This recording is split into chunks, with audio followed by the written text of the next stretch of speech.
I'm Kim Storfer. I have spent most of my adult life in healthcare in one aspect or another. I started at a hospital probably way too many years ago. I don't want to say, but started at a hospital in the registration area of the emergency room.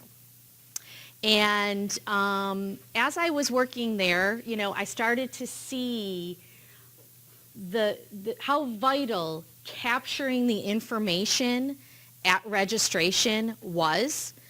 I have often said, and I still say to this day, that the registration staff should probably be the highest paid staff in healthcare. Because if you don't get the information correct up front, there are so many downstream effects and so many downstream things that can happen, and we'll get into that later. But I am a huge proponent of making sure that the initial visit with that patient is vital to get all that information correct. From the hospital, what I did is moved kind of up through different departments. I went from the emergency room registration clerk, like I said, into pre-admissions. So I would register people for pre-surgeries. I would call them on the phone, get their information, enter it into the computer. Well, actually, I have to say that when I started there, we didn't have computers.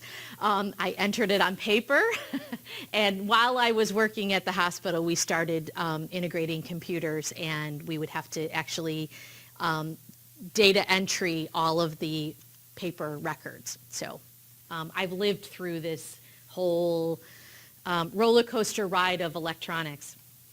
After registration, I went to credit and collection. So I started helping people try to figure out how to pay their bills with either their insurance or introduce them to other avenues if they didn't have insurance. I also worked with our quality assurance team at the hospital and other teams to make sure that the patient's visit while they were at the hospital was a positive one. Going into a hospital obviously is a very scary thought. So making it the best possible experience is very important for patient, that patient experience. After the hospital, I had some major changes in my life. I went through a divorce, and I had to move up to Buffalo. And I thought, I need to find a career that I can support my daughter and myself while making enough money. And so I opted to go to ECC. Actually, it was kind of like Old Home Week when I pulled in the driveway. I became a dental hygienist. So for about 15 years, I did dental hygiene. So I've seen also a clinical side of healthcare. And that gives you a completely different perspective. Sure. Did you say 15 years? About 15 years, yep. I did clinic, yep. Where were you before Buffalo with all the stuff before the dental hygiene? Actually, Fredonia, Dunkirk, so I worked at Brooks Hospital. Yep. So I became a hygienist, and like I said, I did the clinical side. So very important in capturing a health history of a patient, trying to make sure that they give you all of their information. I know that sometimes patients are concerned about giving you information that they do not think is relevant to the treatment that they are receiving. And from a dental perspective, that's really true because most people do not understand the correlation between dental and medical health. There's a very strong correlation. Any medical conditions such as diabetes or heart disease, any of those affect your teeth. Actually, many of them manifest themselves in the mouth first. So there are many times that a hygienist can tell that a patient is either pre-diabetic or diabetic based on their gums and the health of their gums and the health of their teeth. So it is very important for hygienists and dentists and other dental personnel to document that kind of history or that, those things that they see. And then persuade, hopefully, their patients to go follow up with their regular physician. I'm also a huge proponent of making sure that the whole medical community is interacting. We don't see medical providers interacting with dental providers on a regular basis, and they probably should. They kind of live in different worlds. They use different systems. So we really want to push or drive medicine to be more,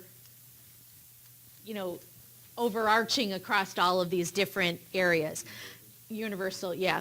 I think what you're seeing a really big push on that now with behavioral health. So there's a lot of information being exchanged between medical, physical health and behavioral health. And I'm going to get into that a little bit later as I talk through what I do now. But I'd love to see a bigger push on dental and some of the other, podiatry and some of these other medical specialties. I'd like to see a bigger collaboration with their medical personnel. I think it would be very important. So after dental, I kind of knew in my heart of hearts that dental wasn't going to be my end-all career.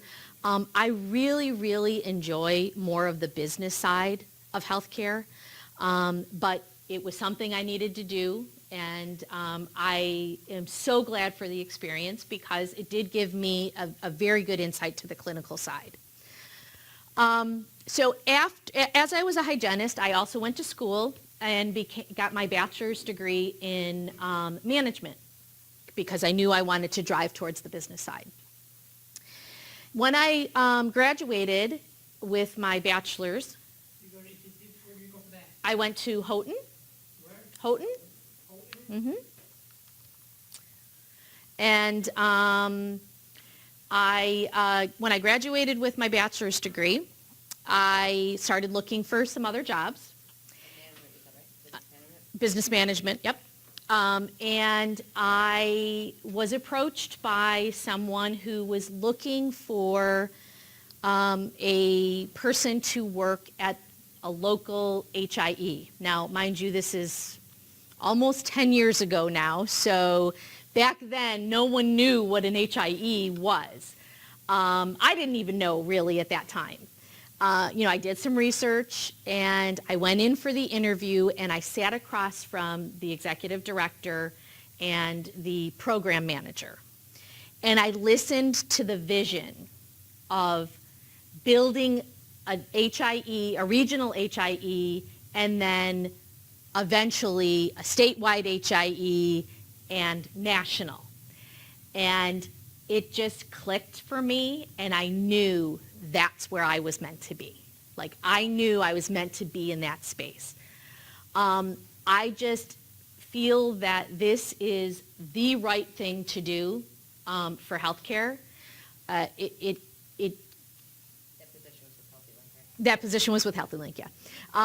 So I just think that it's so important for information to be available at the point of care. I completely understand that people are concerned with their health information getting, out there. But I think in turn, the pros outweigh the cons, I guess is the way to look at this. And I think that it can save people's lives. And I've seen it save people's lives. I have a story, and I think some of you probably heard my story at Trocare. My father, actually went through some medical conditions last summer, and the doctors weren't talking. My mom is a nurse. She's been a nurse for 50 years. She kept impeccable records. My father has had a history of heart disease, diabetes. So he was your classic case of a patient that needs that collaboration between medical personnel. And they weren't doing it. My mom would take a suitcase full of records to every appointment. She would take a box full of medications to every appointment and go through everything every single time they would see somebody. Some were concerned and they would care, and others would be like, I don't want to know that. I don't need to know that. That's none of my business. Well, it is your business. Everything in the body is connected in some way, and it's very important to have the whole puzzle in front of you to make a diagnosis. So my father ended up with a sinus infection, and he went to the sinus, an ENT, and the infection just kept getting worse and worse and worse, and the ENT finally said, I can't treat him anymore. You need to take him to a specialist. So he went to Shands Hospital in Tampa. This is in Florida. My parents live in Florida. It's a good thing you remember this story. My parents lived in Florida, and they lived in Ocala, which was about an hour and a half away from Tampa. And this ENT specialist or this ENT told them, go to a specialist at Shands. We can't help him anymore. He went to Shands, and he was admitted. And luckily, the emergency room physician at Shands wanted to help him and wanted to know as much information as possible. He started running additional tests. They started, inquiring more about his health history and how everything worked. Unfortunately, it was probably too late. He had already developed a staph infection that ultimately killed him. So I still think to this day that if people would have been more willing to look at the history and hopefully help him, he may be alive today. And I've heard hundreds of these stories, and I'm sure you all have someone in your, that that has been through something similar. Hopefully didn't end in the same, ending, but that having that knowledge would have helped either cure them quicker or help their quality of life, or, so it is so important to have this information at our fingertips. So I'm going to talk a little bit about HealthyLink. I know I kind of go off on little tangents. I'm sorry. How long have you been at the place you're at now? Well, I'll get to that in a second, because that's a change from HealthyLink. So HealthyLink, I spent almost 10 years at HealthyLink. I started out as a operations analyst, and what that was is I took all of the incoming information from local medical centers, hospitals, doctors' offices, whoever was sending us electronic data, and I matched it into our system. So if Kim Storfer went to ECMC, and then Kim Storfer went to Buffalo General Hospital, we need to make sure that they're the same Kim Storfer in the system, or the MPI, Master Patient Index. I'm not sure if you guys have, I assume you've learned about those. So I was kind of managing the MPI. I was there about 6 months, and I realized that it would be extremely beneficial for me to understand how the data comes in. Not just play with it and try to figure out how to fix it once it's there, but how can we prevent the mistakes before they get to the MPI. So I asked my boss if I could work on an implementation of one of these data sources. So actually, I think ECMC might have been my first one. And then I had, at the same time, was doing Roswell and a couple of others. But I found that to be so beneficial because knowing the data that these institutions send either to providers or to an HIE or anywhere is extremely important. They all send it just a little bit different, even though there's standards of sending data. HL7 is one standard that you see, but the problem is people interpret the standards a little bit differently. So you can talk to 3 different hospitals that say they're following HL7 V2 standards, but they may be a little bit different. So understanding that piece was extremely important. And what I started to do, and I found that this was like, now I'm really finding my niche. Like I really loved the data piece. So I started really doing more implementations as well as managing the MPI. And I ended up building a team of interface analysts where we would analyze data before it was integrated and try to make it more uniform across data sources or across healthcare entities. Did you analyze at each facility, like did you analyze ECMC's data and how it was sent, and then Roswell's data and how it was sent? Yep. And then And how it differed from the standards. So, in what I mean by that is, for example, if you went to the actual facilities and did the no, it's usually on phone calls, and you see, based on, when you build interfaces, you're building VPNs where you're sending data securely from one place to another. And we had test environments that were secure so that we could actually look at the data as it was coming in. So you don't actually have to go there, but you start to know what systems send data and how they send it.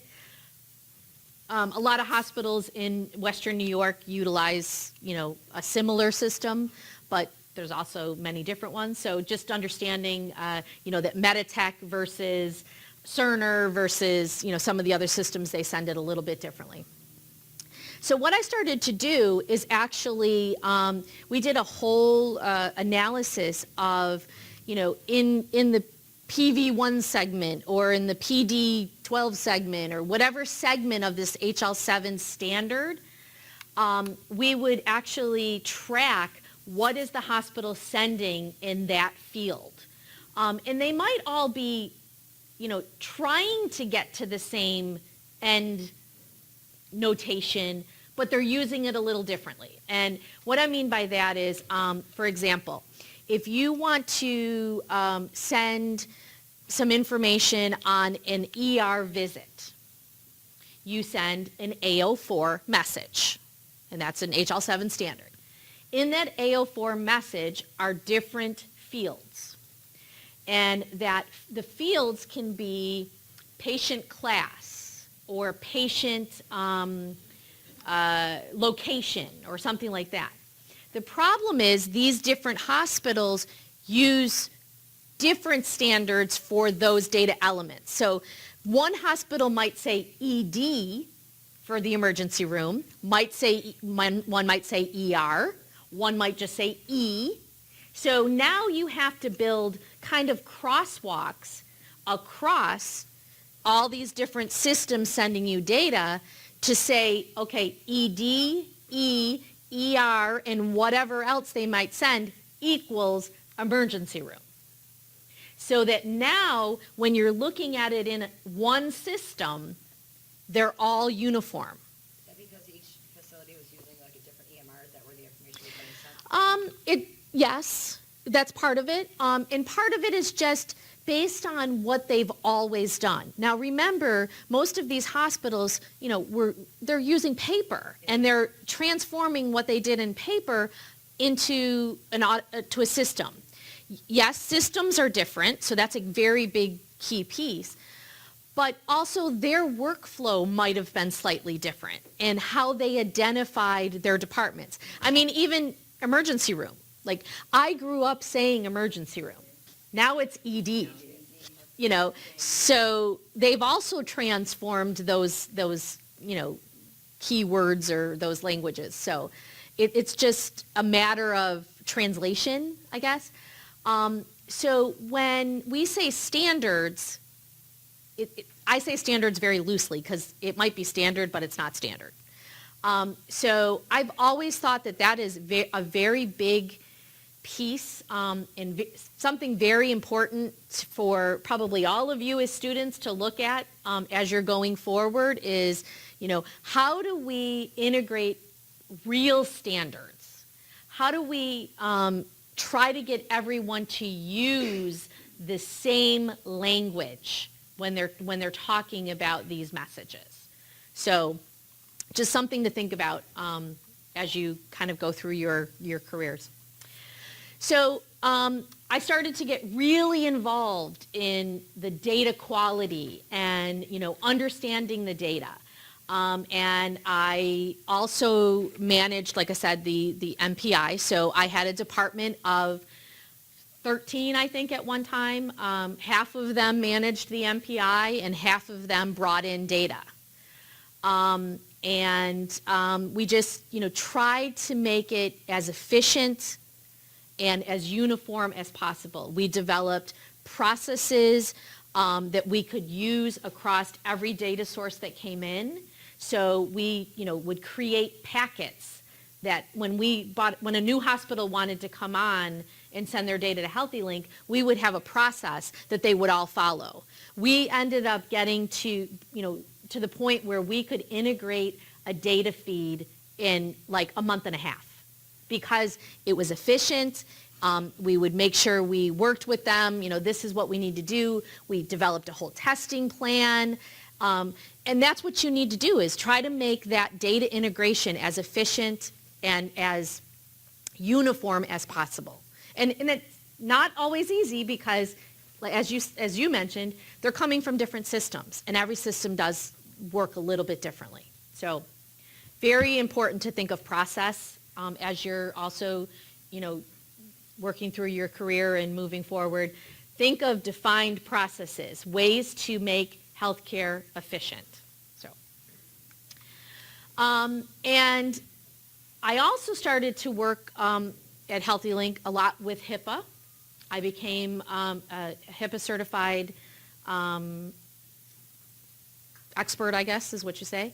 Went and took a test and, you know, because you have to understand how to protect data, how to send it securely, how to utilize data appropriately, how to help people learn how to use data appropriately. You would not believe the amount of people in the healthcare industry that don't even know what HIPAA is or don't know how to access data appropriately. And that's apparent, and I'm sure, Liz, you can back me up on this because you worked with this. It's apparent when I used to get a phone call from a practice or during a regular audit, we would see that, you know, Jane Smith was looking at her ex-husband and, you know, what he was in the hospital for.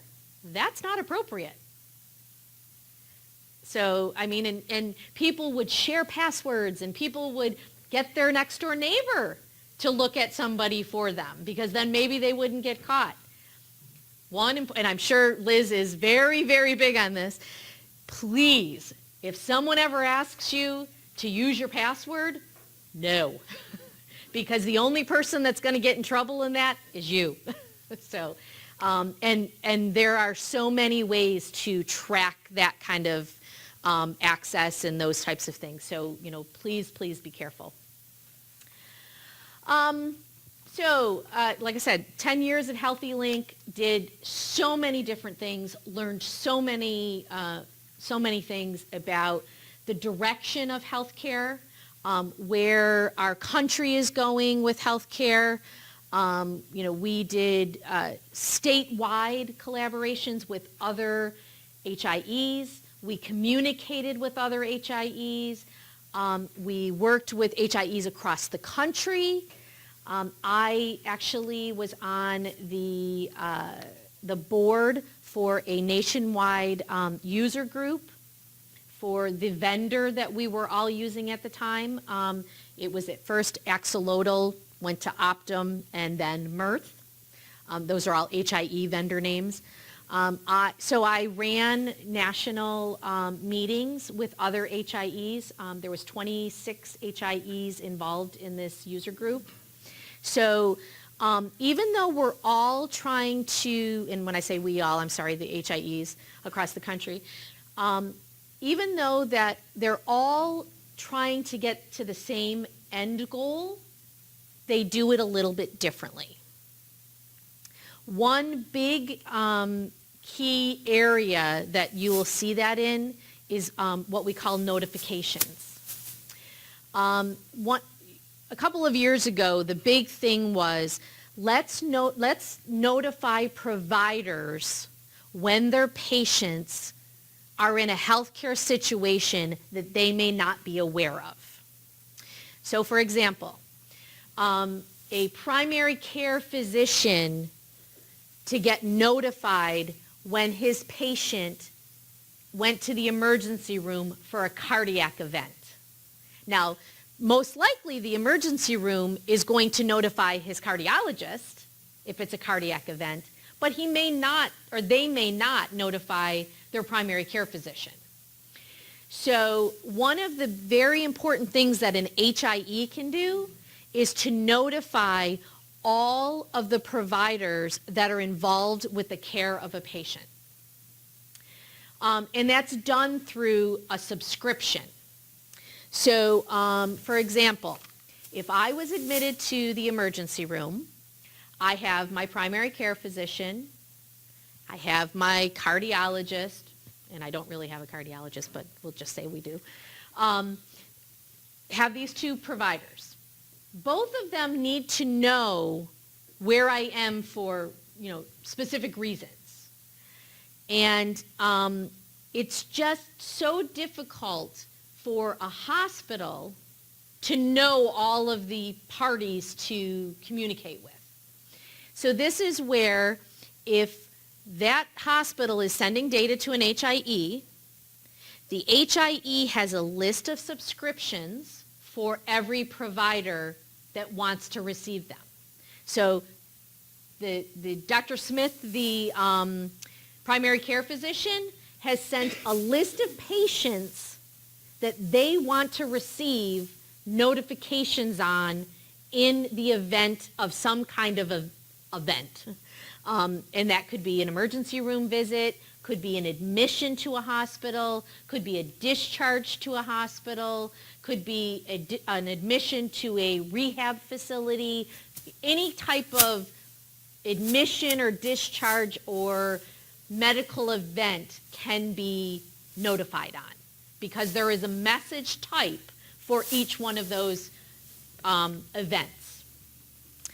So, and now the cardiologist could have also sent a list of patients they want to subscribe to. Now, in most cases, these doctors have patient panels of, 2,000, 4,000, 10,000 patients. They are not going to want to get notifications on every single one of those patients because all they'd be doing is getting an inbox of notifications and they would not be relevant. That's what we call noise. So what they typically do is they narrow the list down to a group of patients that need that closer look. You could have your diabetic patients with heart disease. You could have your patients that have been more prone to emergency visits. Whatever it is, it's the doctor's kind of, it's their call as to how they want to receive the notifications. And as we're developing this or giving them the ability to get a notification, we kind of talk through that with them because at first they're very like, I want to get everything. I want to know every time my patient goes somewhere. no, you don't, because you'll just be inundated with so many notifications that you'll never be able to keep up with them. So many times we would integrate exactly, or implement exactly what they wanted, and within days they'd realize, no, I don't want all these. Let's tone it back to just emergency room visits or emergency room admissions, inpatient admissions, those types of things. Those things that they can actually, go and follow up on. So in notifications continue to be probably one of the most important things that healthcare is looking at today. How do we get that notification or that information to who needs it? So,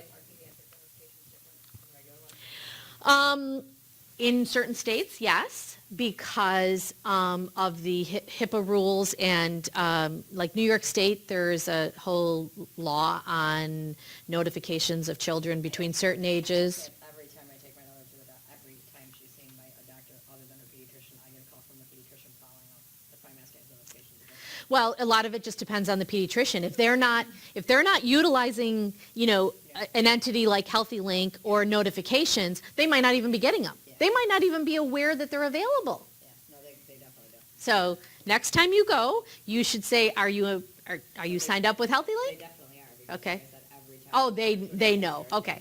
They Yep. call me it doesn't matter where she's seen. That's They call good. follow up, That's dentist good. appointments, everything. Oh, that's good. Well, it's good to a degree. That's why I was asking if pediatric notifications are different. No, it's who chooses to use them really, and how they want them set up, and if they've brought them into the workflow of their office. Typically a provider is not going to receive the notification himself. It's going to be someone on his staff, and then they go through and kind of weed out I don't want to say important versus non-important, but the more important cases that the doctor needs to look at. They would note it, they would have an internal workflow to notify the provider. So, like I said, during my time at Healthy Link, many things I've done. Worked on projects for the state, integrated VA. I can't even think of all the projects that we've done. And then when my father became ill, I wanted to be able to spend some time with him. So I figured it was time for me to look for something, the next step in my career. So I had reached out to Zen Healthcare. It was a brand new company that was starting.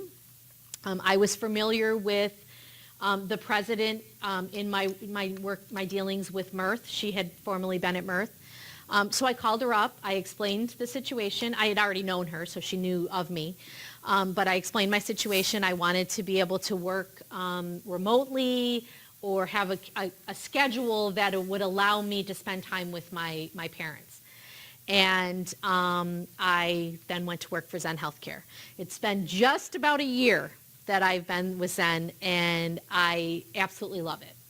How long were you at Healthy Link? Just about 10 years. So Zen Healthcare IT, we are a consulting company, and we do consulting for not only products but services, and that's mostly what I do. So my experience over the last 20-something years is what I apply in my work at at Zen. I've done engagements with other HIEs where I help them organize their operational staff to what I did at Healthy Link. I've done reviews of their process for integration. I've done reviews of their operational processes and tried to help them improve it. A lot of what we find is that these types of entities are not utilizing all of the staff they probably could. One big example is clinical input. these organizations are mostly business related, and they don't always understand the clinical workflow. So having someone from a clinical perspective on staff, or at least that they can communicate with to understand that if I develop a process, well, that's great if it works from the business side, but does it work with the clinical side? And you need sometimes these clinical folks to help kind of talk through that with you. Another big challenge is bridging the gap between the business side and the technical side. So, anybody that's technical, or that, if you've talked to them that are technical, they talk in this language. And even I mean, being in this field for as many years as I've been, my eyes glaze over when, our solutions architect starts talking technical talk. I'm like, all right, let's dummy it down for me, because I have no idea what you're saying right now. And he'll even come to me and say, I need you to take what I've written here and put it into a customer-facing document. Because if he's building something and the customer doesn't know what he's building, it doesn't help them. So you really need to help, try to work together and bridge that gap between that technical and business side. One of the ways that you want to do that is to always understand the use case. What are they trying to accomplish? And you need to put it into terms that a technical person can understand and build something for. So, when a provider says, I need to solve this problem, I want to understand how my patients are doing X, Y, and Z. We try to get all of the use cases that, that they're looking for to try to build a solution that can help in those varied use cases. Because most of the time there's not just one use case, there's multiple.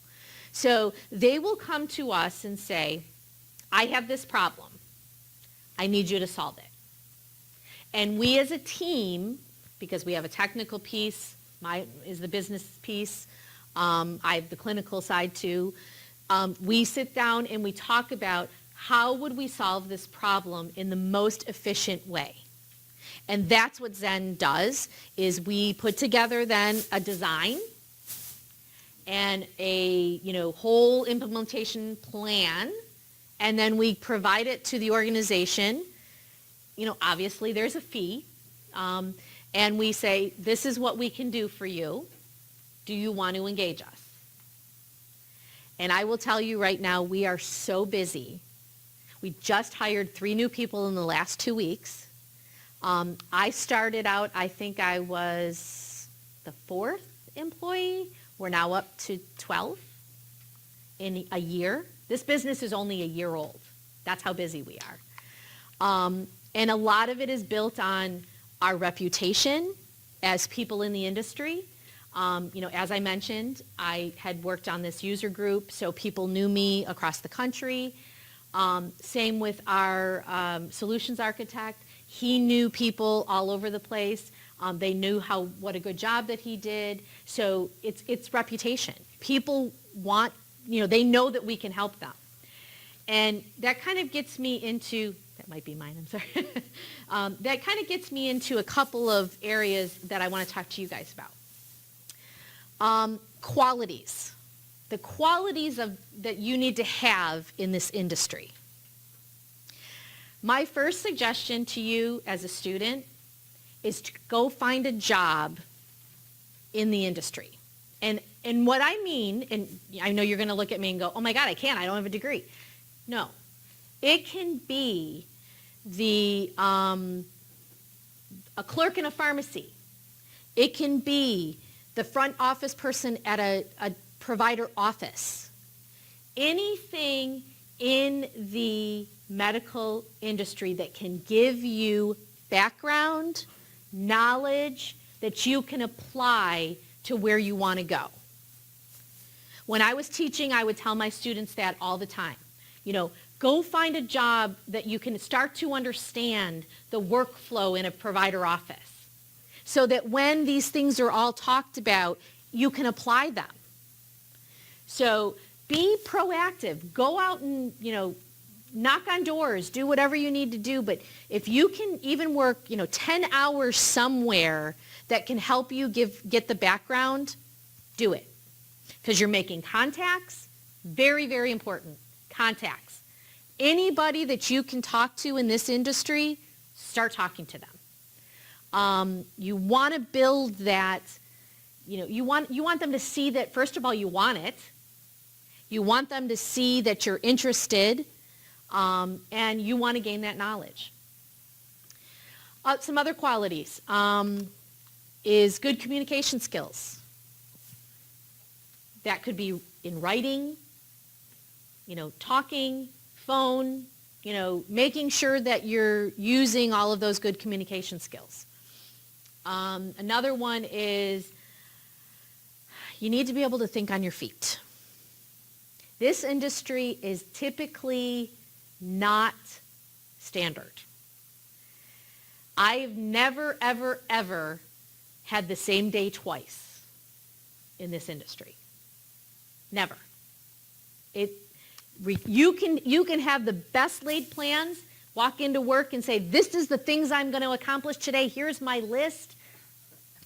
Guarantee you will not accomplish them all. And the next day it's just the nature of the beast. There is always something new happening. It's so dynamic. It's so, I don't know. To me, that is my most favorite part of this industry, is the fact that it is not the same every day. That's what I love about it. I love to be able to solve problems. If someone comes to me and say, well, how do I do this? There's no better, feeling than to say, I solved your issue for you. I got a phone call yesterday, and I just have to share this because it made me feel really good and makes me feel like everything I've done up to now is worth it. I had an organization from California that actually went on our website and they read my bio and they called and said, we want to hire you guys because of her expertise. So meaning they want to hire Zen as a consultant to do a bunch of work for them because of the background and expertise that I have. Imagine, I felt great. Everything that I've ever worked for is in front of me. So it's a great feeling. We are a virtual company. So I work from my den. They're in California. Our main office is in Costa Mesa, California. Beautiful, beautiful city, town. I have gone out there, yeah. I travel probably every few months. I travel not just to there. It's hot out there, isn't it? It's actually perfect. It's like 75, 80 all the time. So, yeah, it's actually perfect weather. But I've been, with this industry, I've been to California, I've been to Arizona, I've been to Florida, I've been to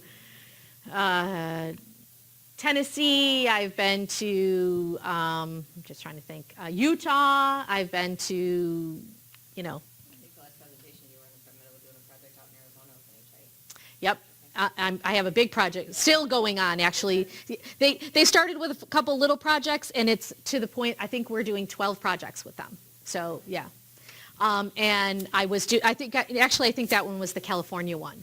And, I had Arizona in my head. yeah, I have been to Arizona many times with this, too, so. Do you have to be online like a certain amount of hours a day or no? The way that my company works, and everyone's a little bit different. Now, because we do California time, our business hours are really kind of like 7 to 7. So I work typically 9 to 5. And 9 to 5 our time. Yeah, 9 to 5 our time. That doesn't mean that there won't be days that at 8 o'clock at night I'm still on my computer because we're having an issue or whatever. But also my company is very liberal in thinking. because they hire experienced, mature individuals, we're typically kind of, they're very trusting. I have a unlimited vacation policy. Now, of course, I can't abuse that. You say, oh, unlimited. Oh my God, you can take 8 months a year. No. When you get yourself involved in big projects like that, you don't have the liberty of taking big. Well, and you know what? Frankly, not sure that I want to. I love what I do. I love to go to work every day. How many people can say how much they love their job? Well, unlimited vacation, I would say. Well, it's funny because I'm probably taking less vacation at Zen than I was at Healthy Link, and yeah, because they do require at least 2 weeks a year. You have to take 2 weeks a year. What do you do? What do I do? I'm actually a project executive, So, so how many days? Do you do 2 weeks? it depends. Depends on the year. Sometimes I want to take, 3 I weeks. do want to go. I am a project executive. So I manage all of our clients. And, I communicate with them. I project manage their projects. I now just hired another project manager to work underneath me. Probably will be hiring another one soon because we have so many projects. Up until she joined, I had 27 projects that I was working on at one time. So when I said you got to think on your feet, I have to know what's going on with every single one of those projects at all times. And if I don't know off the top of my head, I better be making sure that I have good notes somewhere. And, so a lot of what I do is organization, making sure that this information is at my fingertips, making sure it's available for my boss so that he doesn't have to ask me, where are we with this project? He can go look at my spreadsheet and know where we are. So this So- team of analysts that have to get together to, take a look at all this data coming in, that would helpful. Yeah, but Just joking. we still do the I was gonna same. say you have analysts all over the country sitting at computers just collaborating on one. Yes, but we do that. We do that. We have solution architects, we have analysts, we have project managers, and we will get on a call and we'll talk through a problem. So that is definitely, a very big key part of what I do. So you said you have 27 projects at one time. Mhm. So those people that you're doing the projects for, do you have like a work phone, is that your first number, or is it all online that they contact you to get the information about it? They have my phone number, they have my cell number. But, typically people are not going to abuse Yeah. your cell number. I've never, if I don't want to answer my cell, I won't answer my cell, but I've never been in that position. Kind of went through like online or? No, I do communicate. I'm on calls all day, email all day. I mean, I am literally at a computer all day long. And that's, like I said, versus, when I'm looking at spreadsheets, I'm looking at, I could be looking at their environment. I could be looking at our ticketing system. I could be looking at a spreadsheet. I could be looking at, various things. If you guys are remote, do these folks allow you, like, remote access into their systems? Mm-hmm. It's all secure through secure VPN access. Yep. All of our engineers, we all have to be HIPAA certified. Having a virtual company is actually a lot easier than you think. Like we use Google Drive, for example. So if we do documents or SOWs, statements of work, I can share that with everyone on my staff, so I know what's expected. I mean, everything is virtual. Everything is on the system. When you have the newcomers come on, what are usually their titles and do they need specific certifications or degrees? It varies depending on the need. Typically, our organization is hiring people that have been in this field for, a number of years, because what we really promote is that we're experienced, knowledgeable, and can get the job done faster than most other people. That's kind of our selling point. So even though we may charge more, and because of our expertise, they're ultimately spending less money because we can get it done quicker. I've been on projects, actually it's really funny that this came up. When I was at HealthyLink, about probably 6 months before I left, I started a project with HealthyLink and the local PPS or health home. At Zen, we are finishing the project for them. So, because they couldn't figure out, they were using another company at the time. They couldn't figure out how to get a CCD back to Millennium. And so Zen has been helping, and we've jumped in and figured out how to deliver that CCD. So, but that's because we have, experts from all over that have done this work before. So ultimately, it's going to cost them less to take someone like a Zen up front. So, trying to think what else. I know I've kind of gone all over the board. Did you work from home when you worked for HealthyLink, I take it? I did not work from home when I worked from HealthyLink. No, I went into an office. I know I could probably go on for another hour, Liz, but Can you just describe Zen Healthcare, again, just describe. Zen Healthcare. So we're a consulting company that does products and services. So we might develop a plug-in that you could use that would help you do something, or we would provide services to help your business run more efficiently. Your healthcare business. We only do healthcare. Did you speak to us before or something? You look familiar from somewhere else. I spoke at Trocare, and I don't know how many of you were there, but yeah. Yeah, and yeah, HIMS, or not HIMS, yeah. Himani. I was doing research online about the company, and on one site it said you offered remote coding and auditing. Do you really do that, or was that confusing with another company? I think you're confusing with another company, yeah. We don't do, So it didn't sound. yeah, we don't do coding, yeah, yeah. There may be another Zen out there. Yep. Like I said, I probably had another hour worth of stuff, and I just get going and I whatever, but I am, if you have specific questions or would like to know something specific on, what to do to break into the field or what, I'm here to answer questions. I have one. Okay? So, we have all of our local health information exchanges, obviously HealthyLink, and then ultimately trying to get it statewide. It's already statewide, by the way. And then from there, trying to link. Them from one state to another, yeah. Like, is that something ideally, is that a project that Zen would take on? We would help. We would take a piece of it, yes. We wouldn't probably just do that. Yeah. Right now, we're involved in a lot of migrations, so migrating from one system to another. So imagine some HIEs that have been in business for 10 years or more.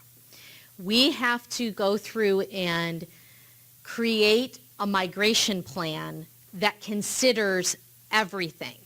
Every service they provide, every system that they use, and how do we do that and not lose data or interrupt their operations, because they don't stop business to do this. So that's one of the big things that we're doing right now. I think we're actually doing 3 different migrations right now. So out of all the states that you've worked in, who do you think has the most solid, like, flowing HIEs, whether across the states that have integrated? Well, it depends on how you gauge that. There are some that are doing a lot of different things, maybe not the best. There are ones that are growing in volume, meaning, they're becoming a statewide HIE themselves. And then there's ones that are mature and are doing all the right things. So it's kind of hard to gauge. I will say that I believe HealthyLink and the New York State HIEs are probably still the biggest leaders in the country. I mean, they just, because they have state backing, they have state funding, they're reaching, you know, all of their users. I mean, HealthyLink has every hospital on board except for Cuba. So you're talking every hospital in Western New York except for 4 beds. I was just gonna say, it only has like 4 beds. Yeah. So, I mean, most HIEs can't say that. So definitely New York is ahead. From the statewide HIEs, it's called Shiny. They are actually communicating. We're working on a project with HealthyLink and Rochester to do cross-QE alerts, meaning they're sending alerts between the 2 facilities. So that's like the first step in statewide communication. So if you had a college student that lived in Rochester but goes to school in Buffalo and they were in an accident, Buffalo General Hospital would be able to query the statewide network and get any information from Rochester, even though it's out of their region. So that's huge.